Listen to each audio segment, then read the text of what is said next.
കർത്താവായ യേശുക്രിസ്തു യെരൂശലേമിലേക്ക് എഴുന്നള്ളിയത് കഴുതപ്പുറത്തായിരുന്നു. അത് സെക്കരിയ പ്രവചനത്തിന്റെ നിവർത്തീകരണം കൂടിയായിരുന്നു. ക്രിസ്തു പഴയ നിയമത്തിലെ അനേകം പ്രവചനങ്ങളെ നിവർത്തീകരിച്ചിട്ടുണ്ട്. എന്നാൽ കർത്താവ് യേശുക്രിസ്തു കഴുതപ്പുറത്ത് യെരൂശലേമിലേക്ക് പ്രവേശിക്കാൻ ശക്തമായ മറ്റൊരു കാരണം കൂടി ഉണ്ടായിരുന്നു. എല്ലാ കഴുതകളുടെയും പുറത്ത് ഒരു പ്രത്യേക അടയാളമുണ്ട്. എല്ലാ കഴുതയുടെയും പുറത്ത് കുരിശടയാളമുണ്ട്.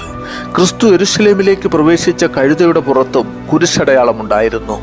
ക്രിസ്തു ജയഭേദി മുഴക്കിക്കൊണ്ട് ജനങ്ങളുടെ ഹോശന്ന, നമ്മളെ രക്ഷിക്ക എന്ന ആരവത്താൽ കുരുത്തോലകളുടെ നടുവിലൂടെ യെരൂശലേമിലേക്ക് വന്നത് കുരിശിന് മുകളിലൂടെ കുരിശും കൊണ്ടായിരുന്നു.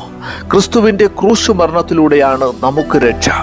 അതുകൊണ്ട് ക്രിസ്തു ക്രൂശിൽ മരിച്ചുകൊണ്ട് നമുക്ക് രക്ഷയേകി. ആ ക്രിസ്തുവിൽ വിശ്വസിച്ചാൽ നമുക്കും രക്ഷയുണ്ട്. ആ ക്രിസ്തുവിൽ വിശ്വസിച്ച് നമുക്ക് മുന്നോട്ട് നീങ്ങാം. ദൈവം നമ്മെ ഓരോരുത്തരും